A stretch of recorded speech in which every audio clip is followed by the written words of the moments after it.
I get all this licking and shit done before the for the pause. You know what I'm saying? To get all that Hey, yo, Hey, pause on that shit. that is how we start the show, baby. Yo, man, this is gonna be again phone conversations between me and CT, just impromptu. We haven't been tapped in brother to brother for a couple months now, and when we would waste material, and then by the time we get to the podcast, even though it was 2 hours, we texting each other at fucking 2 o'clock in the morning, like, forgot to think about that motherfucking, you know what I'm saying? So we're gonna try to, as we stated last Saturday, text messages, yo, I gotta itch, cuz, you know what I'm saying? Can you scratch it? Pause, you know what I'm saying? I know it is about to be great. Might have to change the title to this one. Good Lord. Listen, right off the bat, you're hitting with like a million pluses. All right, bro. Listen, we gotta cut this shit out, man. Listen, we're here to talk some wrestling, man. Obviously, the week has been interesting. Wrestling's, I think, we've been talking about it for the past couple of weeks. Wrestling has been on a high. It's been Raw, SmackDown, NXT, AEW. All the stuff has been moving. Yeah. So I'm excited, So I'm excited to talk about it. I definitely got my takes on what I saw from NXT, what I saw from Raw. You got, SmackDown tomorrow. SmackDown's tomorrow. We'll tune back in on Saturday to obviously do the official pod. We got SmackDown tomorrow, and we got Ring of Honor tomorrow. Can't forget about Ring of Honor. Willow and Athena are main eventing the show. Absolutely. So, Ring of Honor as well. So yeah, we got a lot to talk about. It's almost too much wrestling, but whatever your flavor, it's out there for you. So that's what's cool about it all. Real quick, before we get into the talk, got a little bone to pick with you. And this is why we need an editor, because this guy stays getting himself over. He did a clip on Ricky Starks, right? The whole clip, I'm just sitting there silent, bro. When I literally brought the topic, had a whole diatribe about it. He's like, yeah, let me just cut that shit out. Let me just cut all that shit out. Let me just throw my takes out there. Yo, I was like, this is egregious, bro. I need an editor. I need an unbiased somebody who can say, listen, what's a good take? Let's throw it out there. I was like, wow, he's really doing this. All right, bet. He's like, oh, I can edit now. Yeah, okay. I see what it's gonna be like.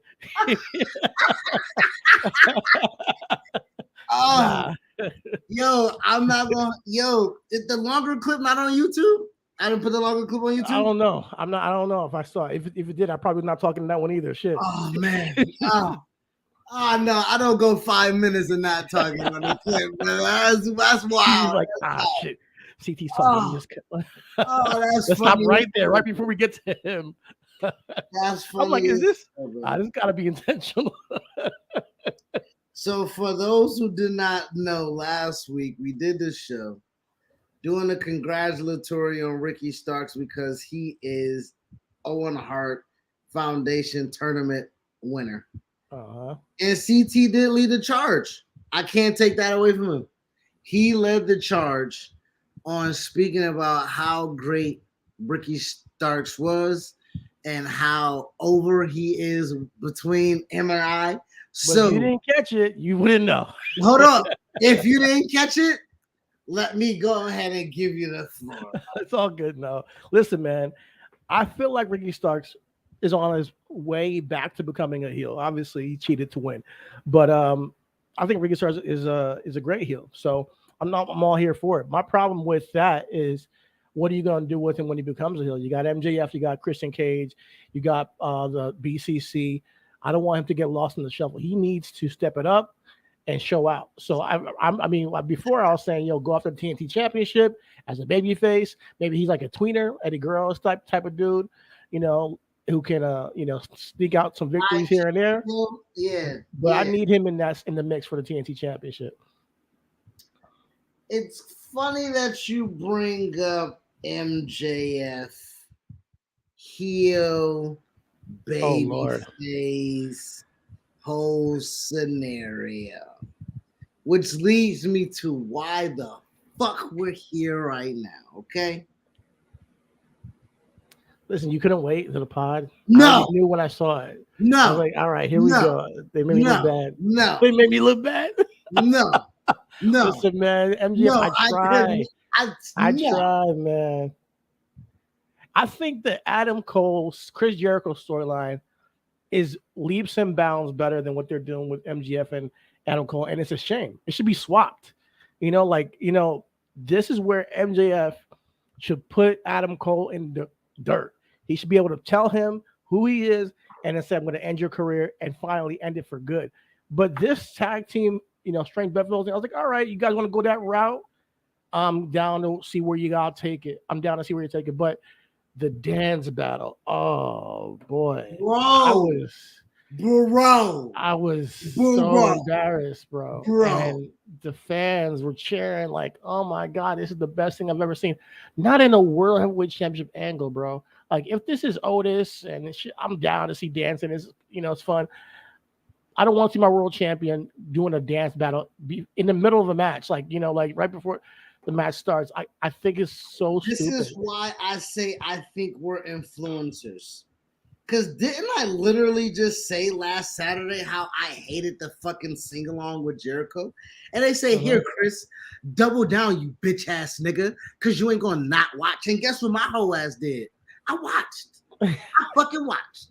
Because I could not turn away from the atrocity of what the fuck I'll have my eyes laid on. It doesn't make no damn sense. Feud started with Adam Cole returning, stating that he wanted to be world heavyweight champion, not tag team. My voice is cracking. I sound like a fucking puberty ass. Bro, I'm frustrated. I am upset. No, this cannot wait till Saturday. Adam Cole, baby, who I thought was bigger than Keith Lee, than Bryan Danielson, than all those other fucking signings, CM Punk included, right?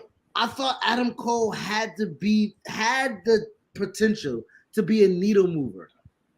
And he's now relegated to being a fucking sideshow to MJF. I'm appalled, bro. I'm appalled, bro. No, preach, man. I tried to defend this, and this week they jumped the shark, bro. I was like, man, this is not what I expected from y'all. Like, because I'm cool with it as long as there is this tension between them. But if you want me to believe that they're actually best friends and they're going to dance and have fun and all that shit, it's not believable to me. It's not my flavor of wrestling. Obviously, there's a lot of different flavors of wrestling. I was just listening to a Seth Rollins on Logan Paul's podcast talk about it. And this clearly got the fans to have fun. Obviously, they got blood and guts. X is one of our people, right? He loves shenanigans, bro. I want to actually have him back on. I want to ask him about this. Like, if we ever get X, like DM or tweet him, like, yo, what did you think about this dance off? Is this the type of shenanigans you like? Because I'm not even sure he would co-sign this shit. I think he was amped. I think he was. Gimmick. I think he was doing a gimmick, but I think he might have enjoyed it. I don't know. Oh man. Hey, I don't know. Hey, to each his own. To each his own. Like, I mean, people really do fuck with that kind of shenanigans shit. So I can't say that it's like absolutely 100% wrong to do. Me personally, I would never put my world champion in a dance competition because he represents the entire company, and then the entire company looks like a joke in that point as a combat sport entertainment medium. And that's how I look at it. But if you guys listen, we're bringing people into an arena, we're gonna pack it out, thousands of people here, and we're just putting on a show for you guys. Have fun, and whatever you guys chant and whatever we do in the ring, it doesn't matter. It doesn't matter if it's a match. It doesn't matter if it's an angle. We're just gonna have some shit happen. It doesn't matter if it's a skit, a promo. We're just going to have fun here. If that's what you're doing as a company, then I need to understand that, because that is not what I signed up for. But yes, that is. We knew that. No, we didn't. Yes, we did. Hold on. Stop. I want to hold your feet to the fire. All Elite Wrestling is a trade-off from what? Being the elite. What is being the elite? A motherfucking mockumentary series like The Office, my nigga. Like, that is what the wrestling is, bro. And listen, it didn't have to be like that's being the elite. It's just that's like a little web series they do. that ethos can absolutely play into the Young Bucks angles and backstage skits and all that. The ethos is the company. For that to be the entire company, that's the company. Is not okay to my. It's not what I like. But when those were the leaders of the company, bro, like you thought they was gonna switch it off. Like that's why they're the alternative. I thought the Young Bucks would still be doing this stuff, but again, I don't mind it. But like, the ethos is the freedom, right? The ethos is the freedom, and we're not going to be regulatory to what you are conditioned to wrestling. I got you, and that's why Jim Cornette be flipping the fuck out when he watches that show, damn near having a heart attack. And I don't agree with everything that guy says, but he's old school, and I kind of get him on certain things because I'm also a little bit old school. I don't agree with him 100% ever, but he's old school. But sometimes he has a point when how you present your champions, how you present an angle, and he be roasting these niggas. So it's hilarious, whether I agree or not. The nigga's funny. So I definitely feel like I'm an older man when I talk about AEW and what they're doing with their company. So I'm just waiting for the tag team match with MJF, Adam Cole, and FTR to see if they can bring me back in somehow, some way. But I'm never gonna forget that awful dance off, and it definitely to me should be killed. I don't agree with it at all. What was the general consensus online though? Did you see anybody? No, well, I mean, the general consensus online for the dance battle was the fact that a lot of people were saying, "Hey, this is pro wrestling. There is things for everyone. Adam Cole's not this super serious guy. He's done this before, PWG, blah, blah, blah, blah." So it was a lot of excuse making. It was a lot of justification. And again, like, I'm not killing that. I've been killing this whole angle. I need you to go ahead and take a solo shot, please. And I need you to give your capitulation of the whole Adam Cole MJF thing. I'm going to mute myself, and I will do it. Hold on, no, listen, hold on. I'm muting myself. I won't even chat. I didn't even ask to do this. I already told my side. No, bro, you've been badgering me for a month to give this shit a chance.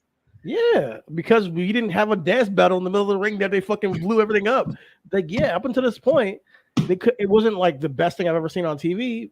But you want me to go solo? Fine, I'll go solo. Get out of here. Listen, when it comes to professional wrestling, and when it comes to storytelling, and everybody says, you told me, watch the movie. This is a Chris trope. Watch the movie. So what I do is I've tempered my expectations when watching AEW. I think they have decent booking. So when they have a match that I want to see, I tune in. I think it's their advantage to AEW is that they can book anybody from anywhere in the indies, from New Japan, and have a great kind of like a dream match on a Monday, or on a Wednesday, on a random weekday, rather than waiting for like a big event. This Adam Cole MJF angle could, to some people, be the next big angle on their show.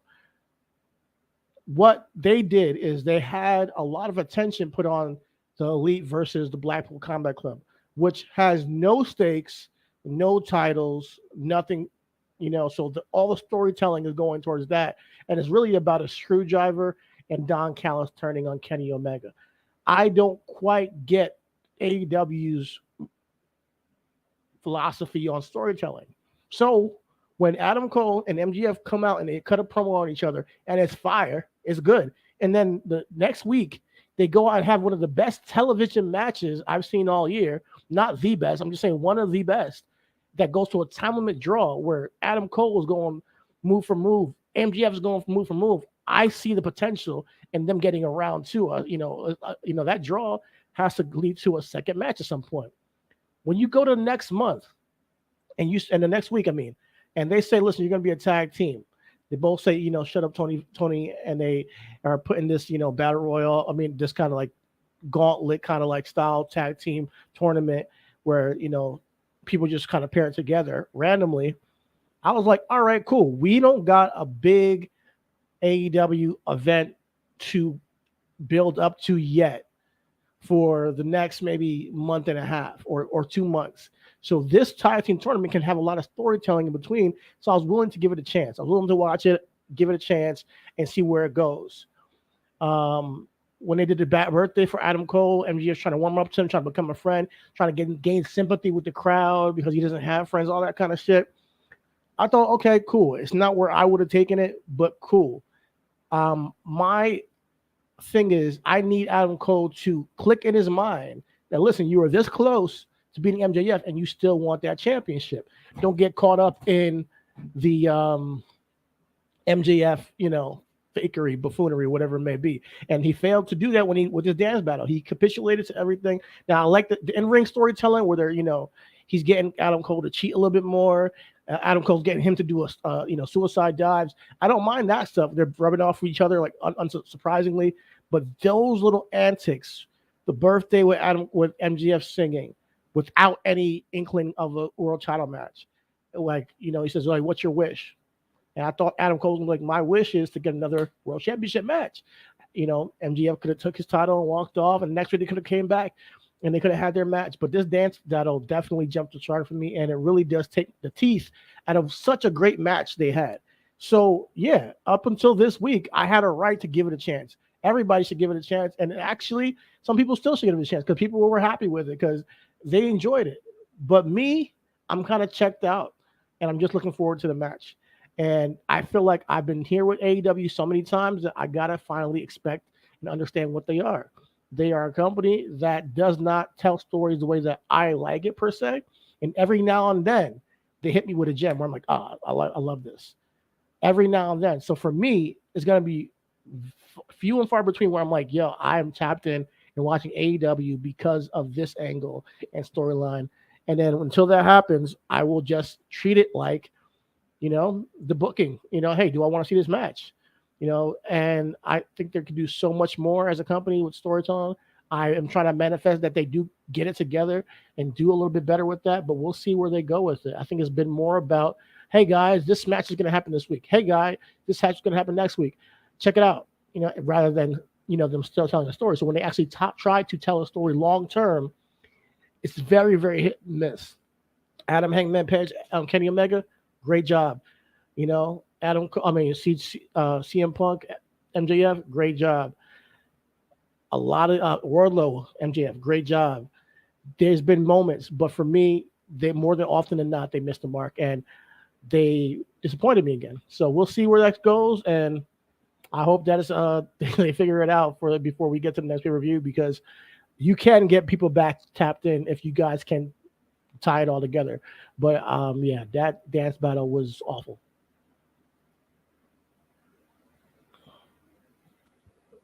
I appreciate you with that, brother, because first and foremost, that is more along the lines of what I would want from us non-podcast related. Like, again, impromptu stuff. That was a good take.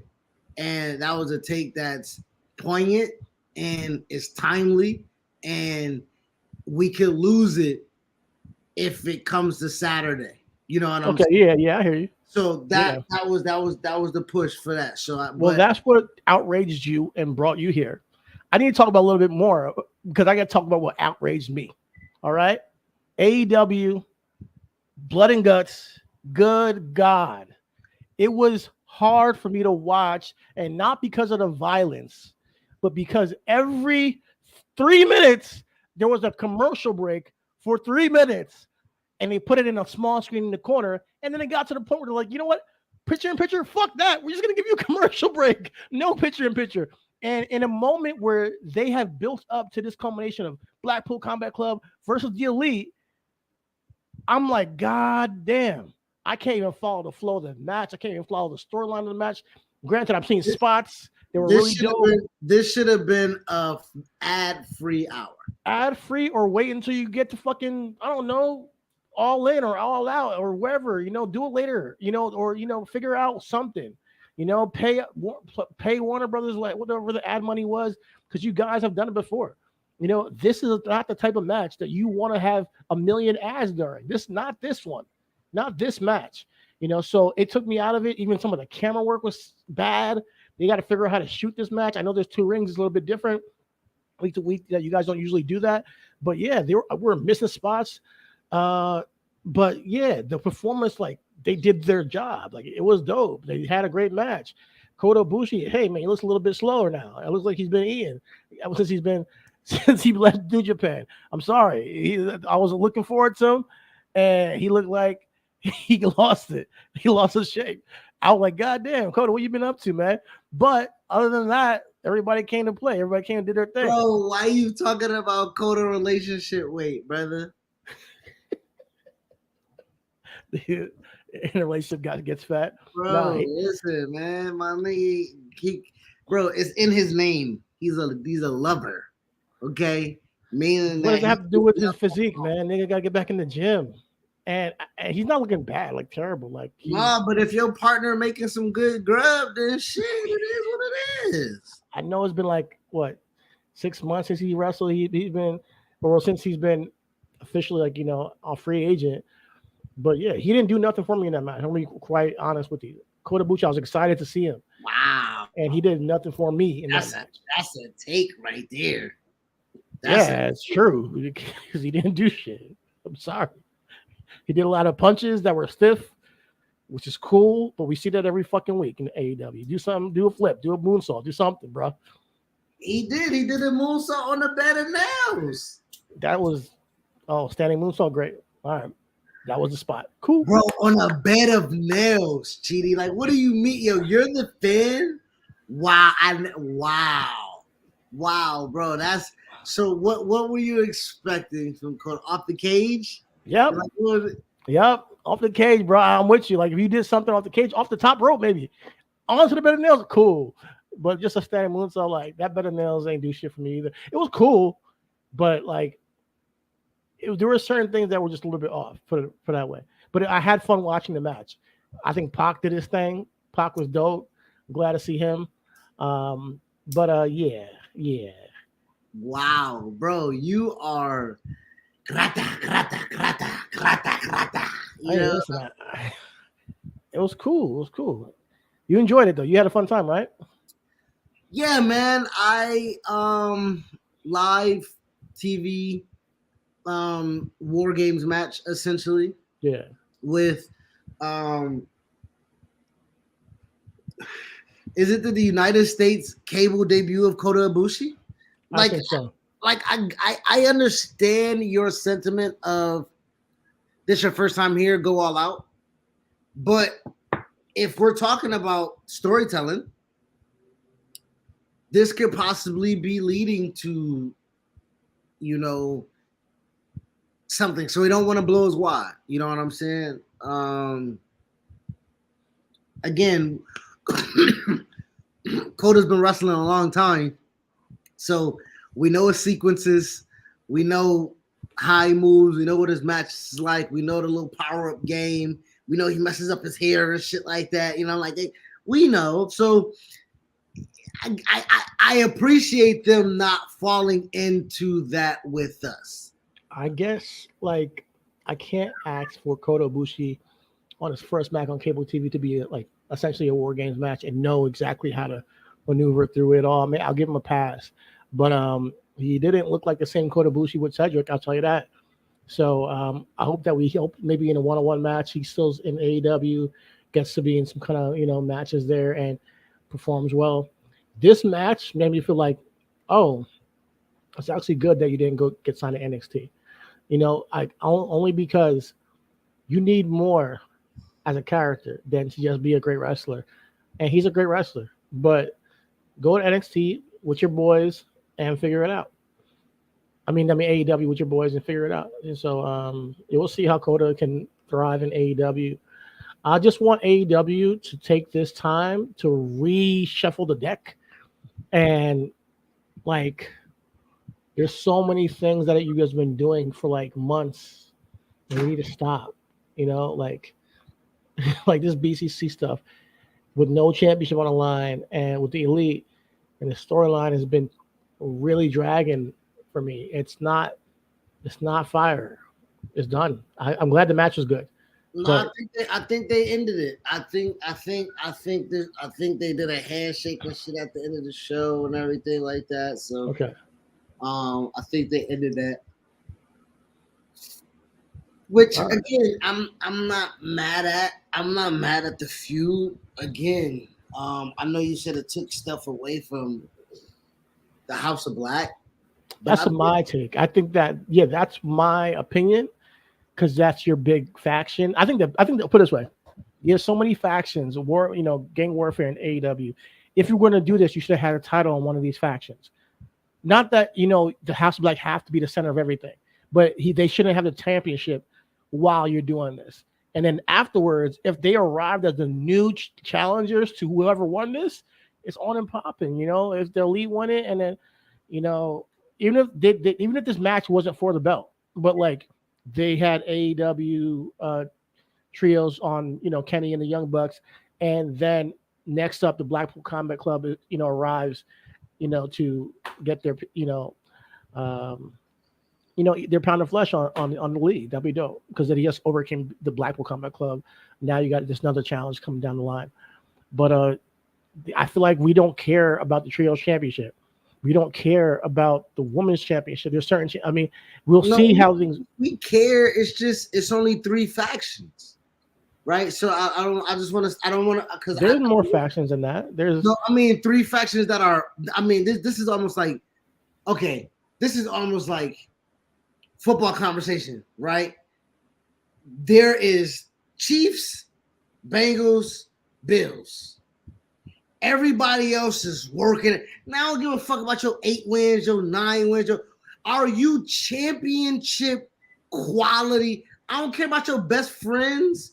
I don't care about your motherfucking Preston Vance, and I don't care about the even Mogul affiliates. Who?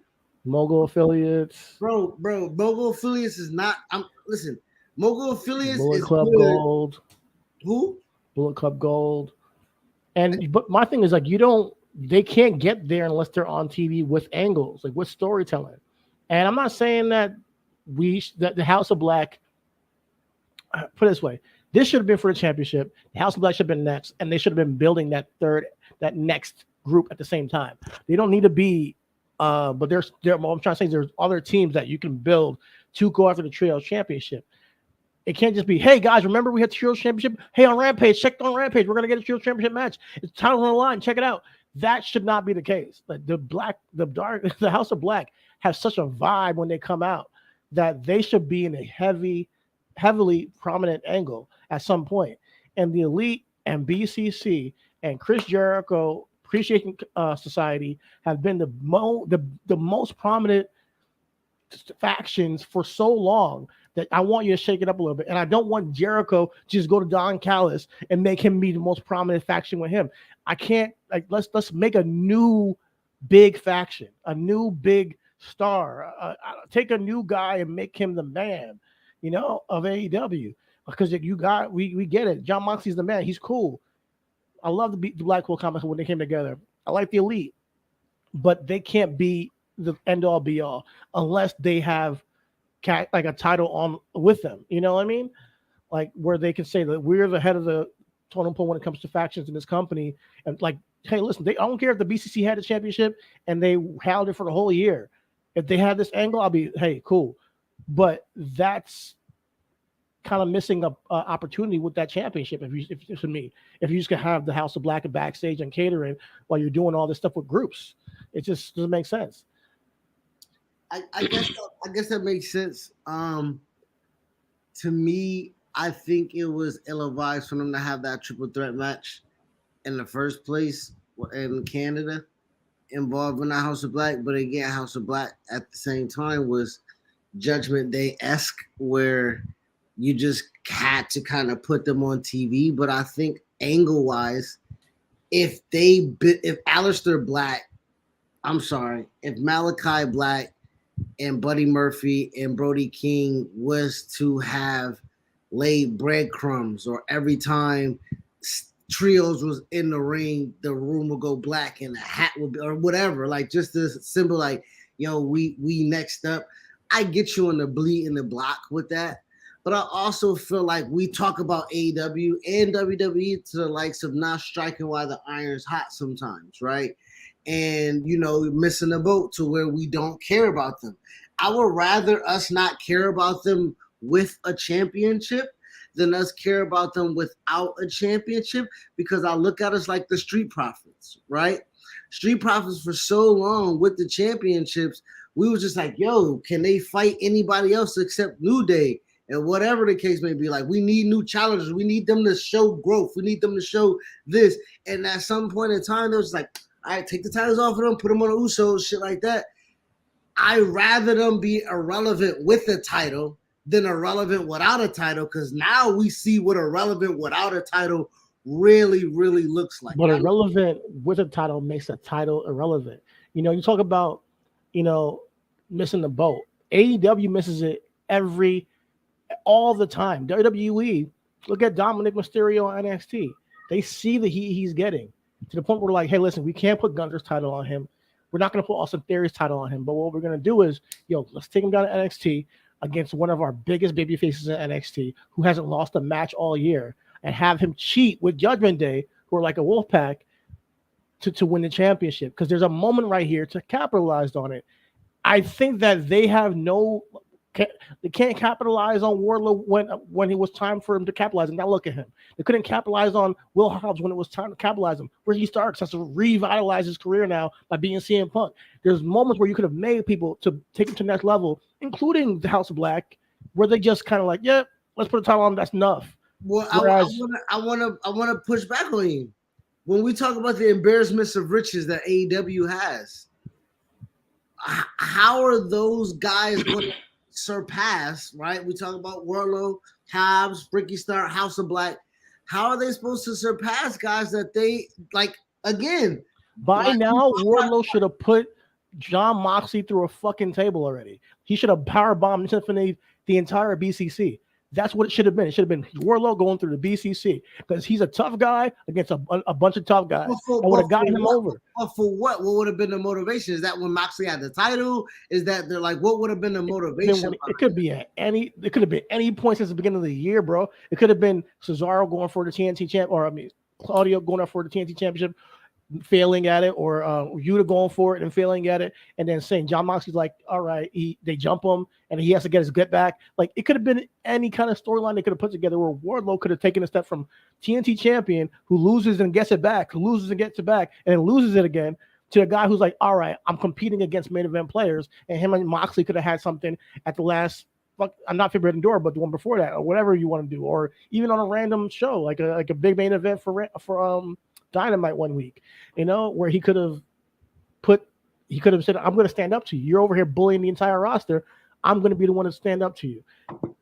They haven't done that with Wardlow. He should be and then on the other side, Kenny Omega versus Will Hobbs could have been a great match. A big heel versus a big star. They need to work with not each other. The big stars can't be just working with each other. They got to work with some of these younger stars to get them up. Hangman Page is a made man. Now he has to be able to work with a Ricky Starks and have a good storyline, or a Swerve and have a good storyline, even though they're not on the level yet. While we have a Adam Cole and MJF going down, which would hopefully be in a better storyline, because they are the two upcoming big stars that are younger. That's what I would say. But it seems like they just throw shit at the wall and say, like a dart, and say, all right, who's gonna face each other this week? Oh, we got Ricky Starks versus that nigga from the Dark Order. It's like, what's going on? Yeah, I think we're going back to what the company is, right? I think when we spoke about them being a glorified indie show on television, that was looked at me being disparaging towards them. But when you say, hey, we're throwing Darcy, that's a fucking...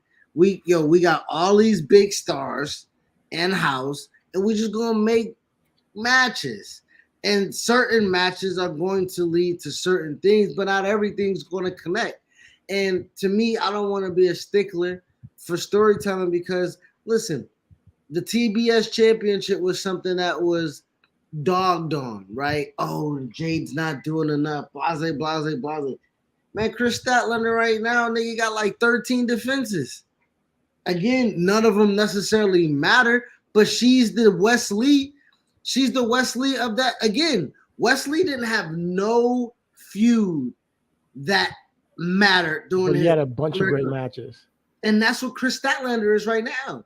So But I don't mind that. Like, I don't mind that because I'm not saying that everybody has to be the guy with the storyline. But when you're making a star, it can't be just like, all right, our storyline, all our energy of storytelling is going to go into people that are already made. Chris Jericho's going to get a great storyline. Kenny Omega and Elite are going to get a great storyline. John Moxley, great storyline. Bryan Danielson and MJF, already people who are already made. They want to make storyline. At least have one person. Hey, listen, let's make a storyline with Wardlow and John Moxley. How are we going to get there? How do we get to the point where we can have people believe that Wardlow can beat him, and then him, or at some point, that's what they got to start to try out. They can't just have Ricky Starks versus Jay White and say, all right, somebody's going to lose, and then they end up going nowhere. Speaking of Jay White, bro, the hyperbole and that being the best televised tag team match is beyond me. So then what do you have above it? Mind you, I haven't watched it yet, so I gotta check it out before I give my honest opinion on it. But what would you have as a televised tag team match this year that's better than that? You can't just say it's hyperbole. I can say it's hyperbole. For the simple fact that recency bias, right? Hey, let me guess. Judgment Day and Sammy and Kevin Owens wasn't a great tag team match. One of the greatest. Was it better than that? Like, you watched the match? The 2 out 3 falls? Yeah, I watched that 45-minute fucking trial. Damn. Okay, you're killing it already. Was KO only, better than that? Okay, this is my thing. I'm only killing because you brought up Jay White. Jay White's a fucking star, bro. Another one. John Moxley and him could have had a few. Fucking star. Listen, I still remember when Jay White premiered an Impact. When Kenny Omega was doing a fucking belt collector thing, and my niggas never-ending, never-weight champion, whatever the case would be, and crowds like, oh shit. And when he came and cut his promo, it was like, yo, Jay White is all elite. Hey, man. Hey. Missed opportunity. Bro, what we doing? What are we doing? My thing is, again, I don't even know how FTR got into a tag team thing. Weren't y'all just wrestling the Guns? What happened with that? Y'all don't want tag team gold? Who got the tag team gold? Who's tag team champions right now? FTR. Oh, okay. That goes back to titles. Again, they got the titles. And what the fuck are they doing? Wrestling Bullet Club Gold because why? Well, they built up to it. And they also faced Jeff Jarrett and Jay Lethal before. Yes. Yeah, they need a bigger tag team angle. Don't get me wrong. And this is going to happen with the Adam Cole MJF thing. So we'll see where it goes. Because obviously we got the history with the Pinnacle, with the FTR MJF thing. But my thing is, you can't kill that match if people are saying it's good, and at the same time, like, understand that, like, why? Like, be surprised, because it's like FTR puts on good tag team matches, whether the storyline is good or not. They put on good, and they're one of the best tag teams in the world. So I think it's like for you brought up Kevin Owens and Sammy versus Judgment Day. Was that a better tag team match than that? Like, I don't know. Again, but that's my thing about split. Okay, that's my thing about hyperbolic statements that cannot be definitive, right? Like, we can say FTR is one of the greatest 2 out of 3 fall tag team wrestling tag teams of all time. That's not hyperbolic, because again, if we add all the accumulative stuff, that is, I guess, empirically proven. We're talking about things that's subjective, so I'm not going to get into the back and forth of that. What I'm just saying, hard stop with this is Jay White being relegated to a tag team match with Juice Robinson for the tag team championships that he was never going to win. Right? It just it waters down the product of what is. They should have had a bigger bill for it if they're going to have that great of a match. But I think that if that was the case, then you might agree with some of the hyperbolic statements. If you felt like, oh, they're building up towards But this this goes match. back. But this goes back to yes, Rhea and Charlotte, Money in the Bank. We watched it at Dez house. One of the greatest women's matches that we've seen. I can't call it. That feud was trash. It was a good match on a good card. Yeah, You know what I'm saying? It Like you happens. can't exactly. So Yeah. you know what I mean? Like just realistically, I can't say that was one of the greatest matches of all time between Are women. people saying that's all time, or are they But saying like one of the best one this year? I think it was. If I'm not mistaken, I've been again. We talk about your hyperbolic statements. MJF, Adam Cole, one of the best wrestling matches on TV. You say Jim Cornette, right? Listen, this is the most Jim Cornette has ever got a motherfucking run on this show. But that nigga killed that match that you like between MJF and Adam Cole. As he says, MJF is too big, too stocky, too more looking like a guy than Adam Cole looking like a stick. And presentation of all of that kind of goes into you saying that's one of the best TV matches and him saying it's a match that he can't even believe in. That's his old mindset of like how wrestling was back in the day. If you were a small guy in wrestling, Shawn Michaels cannot beat Hulk Hogan ever. You know, Shawn Michaels cannot even face Hulk Hogan in a singles match. They wouldn't even do it. You know, so I get where he's coming from on that, but today it's not like that. So we can see, you know, smaller guys compete, you know, and still have a chance and possibly pull out the victory. I think that the match was really well put together, man. Really well put together. And I do think that it was like a pay-per-view match on a television card. So yeah, in my opinion, it's not hyperbolic because it's my opinion. It is one of the best television matches of the year thus far. I'm not saying it's the best. I never even said I never said it's number one. I said it's one of the guys on the list. It's on the list. If it's 10 matches, it's one of those 10 matches. That's all I'm trying to say. But a draw? Yes, a draw. Yes, the finish is even. I think was even part of the reason why it was so good.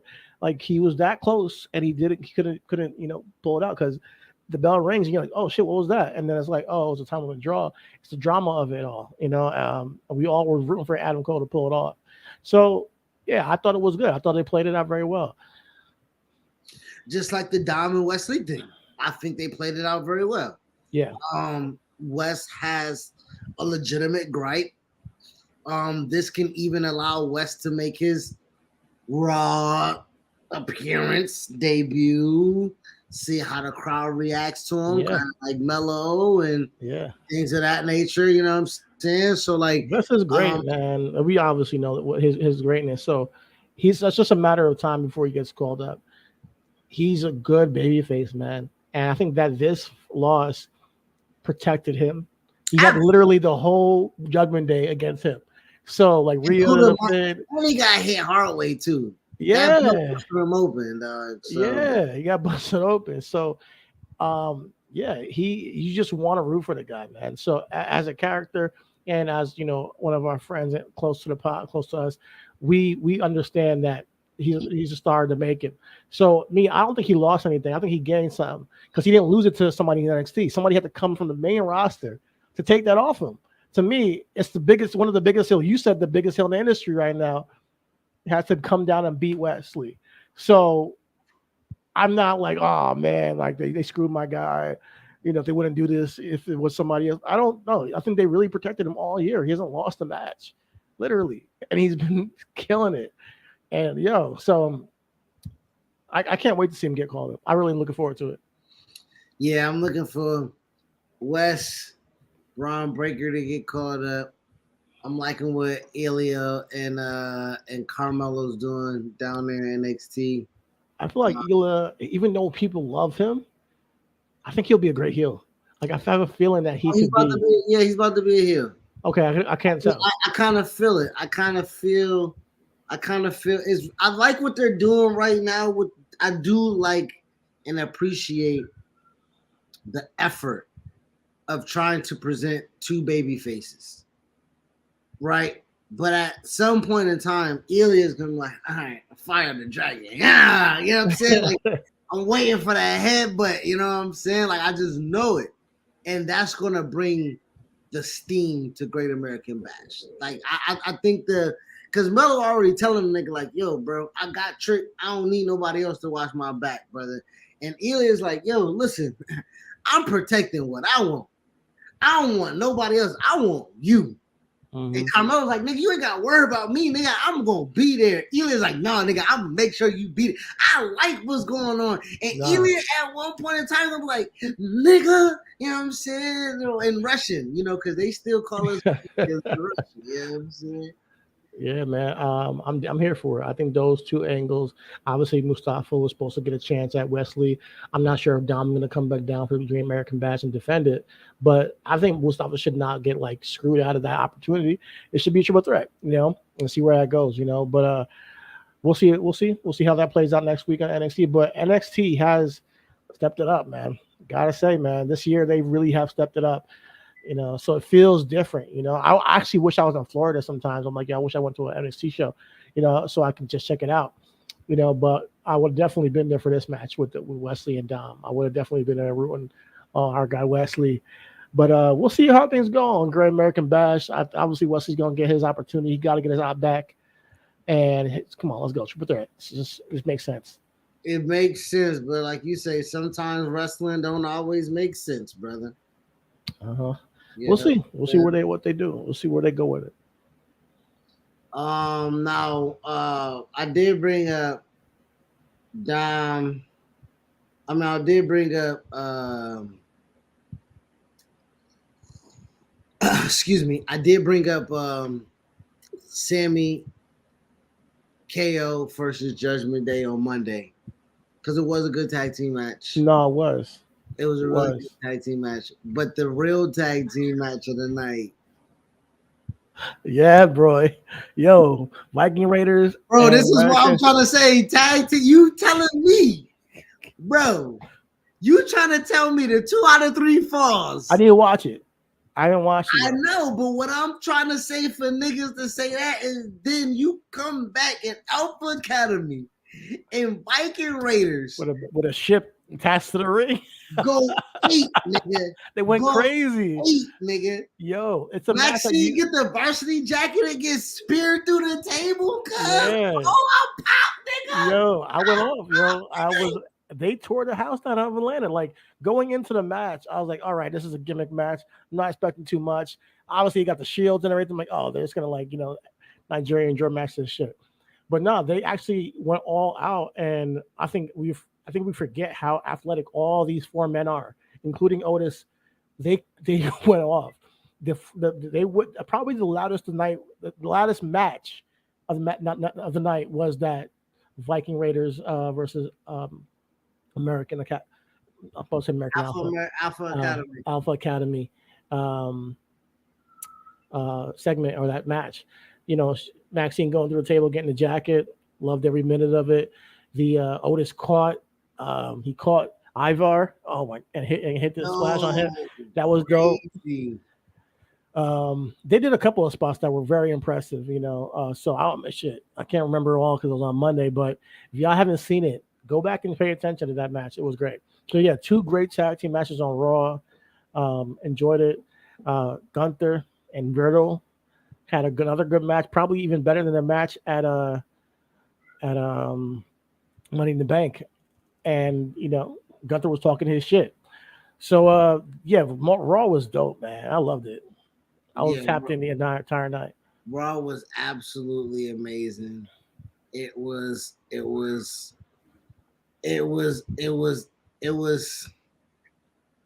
rocking. Cody and Brock Lesnar went absolutely donkey. You know what I'm saying? Like these niggas was going was uncanny, beating the shit out of each other as Brock. Only Brock was whooping ass. Brock was whooping his ass in front of his mama. And if there's one thing Brock gonna do, he gonna beat your ass in front of your mama, cuz. He gonna beat your ass in front of your mama, cuz. Yeah, for real. That's one thing that nigga is good for. What is you good for? Absolutely beat your ass in front of your mama. Facts. Man, listen, I want to talk a little bit more about Gunther, but I want to save this topic for Saturday. Okay. But he's at 405 days as an Intercontinental Champion. I want to pose this question to you and the fans and anybody watching this. Should Gunther defeat Drew McIntyre at SummerSlam, or should Drew McIntyre defeat Gunther? We don't got to talk about right now because he's about 50 days away from becoming the longest reigning, 52 days away from becoming the longest reigning Intercontinental Champion of all time. Think about it, because there's arguments for both sides, and I think that it's an interesting conversation. How I was actually going to go to TikTok for it and see what people thought. Might still do that, We'll see. Yes. Put a little poll out there. Yes, do that. I think for the most part, yeah. Let's table this. Let's table it. Let's table it first. We'll put the poll out on Twitter. I'll do the TikTok, and then we'll bring it back the results on Saturday and see what people think. Bet. We can do that. Anything hot topic that got you that we gotta talk about in the last 3 days between Ross, NXT, and AEW? Pac and Claudio. Pac and Claudio has been made for ROH. Correctamundo. Okay. Yes. All right. We'll see. That sounds like a good show. I'm glad Pac walked out on them. That was cool. Yes, it was. It was. It was how he was supposed to do it, nigga. You know what I'm saying? If all serves correctly, Moxley did the same thing with that nigga. You feel me? So he walked out on who?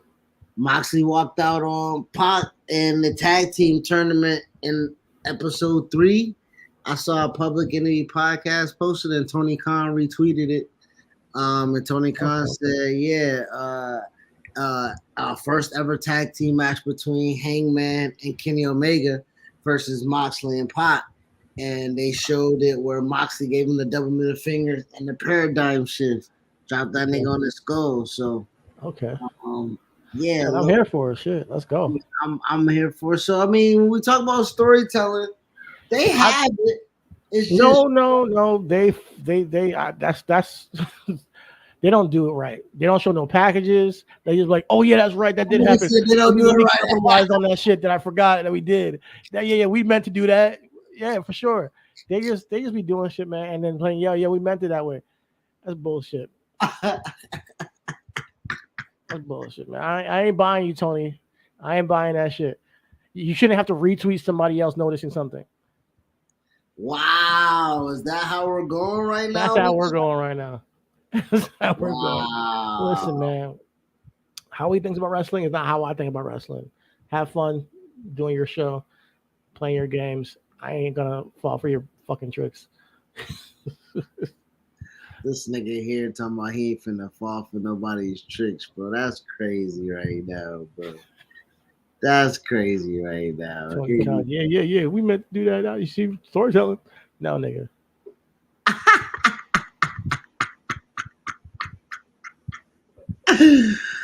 All right, brother. Well, thank you for your time. We won't keep y'all guys on. We'll see you guys on Saturday. We'll see y'all on Saturday. Listen, man. All's love. Everything is wrestling. And shout out to the Jets. They're about to win the Super Bowl. Peace.